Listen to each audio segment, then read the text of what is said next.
Welcome to this very brief presentation.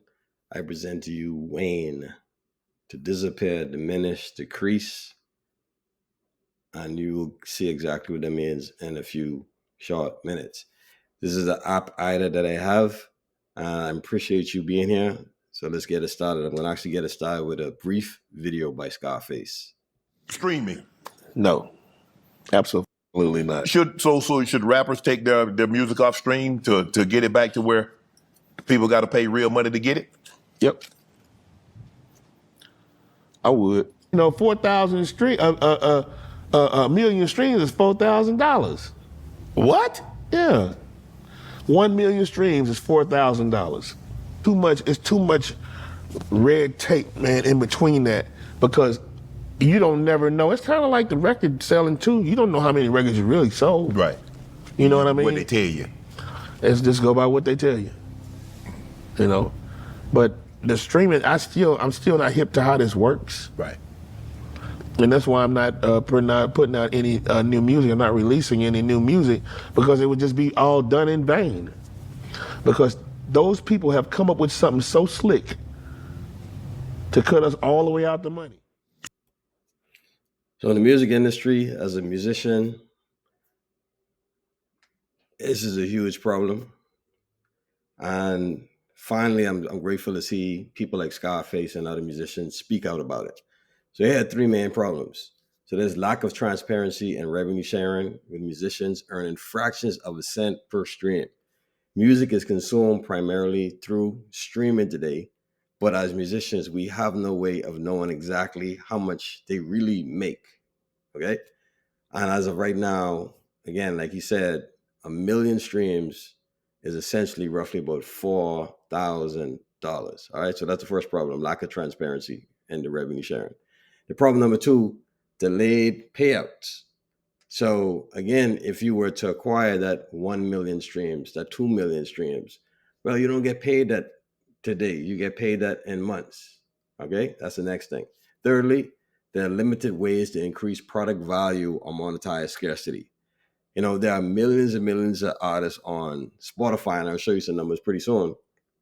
There's millions of users, and over time, it's almost as if music has become devalued. One thing that Scarface said later on in another interview he did was that how is it that the price of butter went up, but the price of music went down?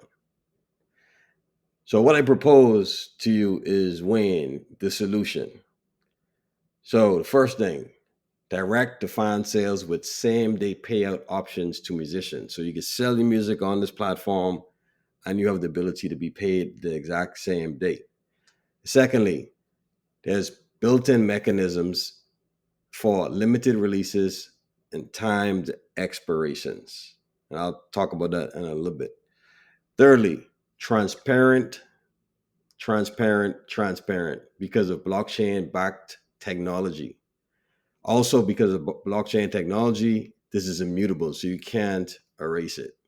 And then, speaking of blockchain, there's an optional tokenization of products for resale royalties and scarcity-driven value.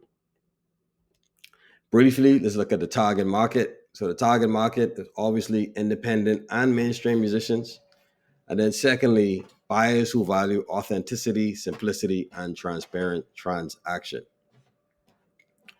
Let's look at some numbers real quick. So there are roughly about 11 million musicians on Spotify. So that's 11 million. That's a lot of people. And then on Bandzoogle, there are about 70,000 creative users. So Bandzoogle is not a streaming platform. It's a platform where you could have a website, you could sell music as well as merchandise. So there are about 70,000 creative users on there. And then if we were to add up all of the different users across all of the streaming platforms, it's said to be about 2 billion. Speaking of competitors, so Gumroad and Bandzoogle are just two of the big players in terms of competition. Indirect competitors would obviously be musician built websites because, again, a musician could create their own website and send their own music. However, a lot of us don't. So, in light of the challenges, here are some competitive advantages Wayne would have. So again, simplicity first. If you go on any of these platforms, Bonzoogle, Gumroad, any of these platforms that you could sell your product on, your digital product on, they're not solely focused on music. You could sell books on there, merchandise on there, music on there, pictures on there. It's just too cluttered. I'm in tech every single day. I'm on the computer doing stuff. How is it that it takes me almost 5 minutes to log out of SoundCloud? Just a pet peeve of mine. So again, it's going to be simple first. Secondly, it's going to be a built-in scarcity mechanism, which allows the product value to increase based on the limited supply. So what I propose is having the technology that's similar to disappearing messages that you would find on WhatsApp or Snapchat. And what it be would basically that when an artist uploads their music, they have to select a time frame. And it can't be indefinite. It has to be like 48 hours, 72 hours, et cetera, because what it does is that it makes the product more scarce. And basically, once it's gone, it's gone. And what we could do is we could have code that's around the metadata that prevents the artist from re-uploading it. But essentially, once it's gone, which again allows the product to be more rare and therefore more valuable. Thirdly, creative first. No subscriptions or hidden fees. Creators only pay per sale. And then fourthly, blockchain transparency, which allows immutable proof of sales for trust and future monetization models. And I proposed the Solana blockchain. Products and services, digital music sales, NFT artwork, plain and simple. And future expansion would be add-on tools like mastering services, plugins, things of that nature. So lastly, before I wrap this all up, let's talk about the power of 1%.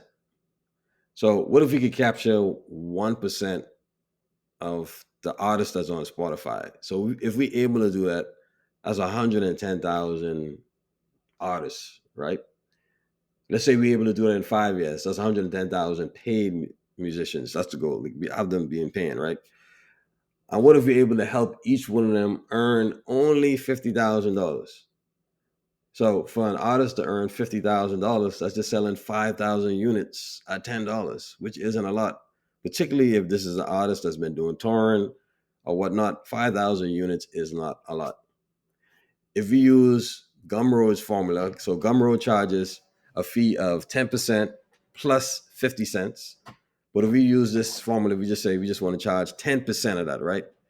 That means if we had 110,000 artists and we got $5,000 from each one of them, that equals $550 million. Let me know what you think. Send me some feedback. But I believe this is the future. Appreciate your time.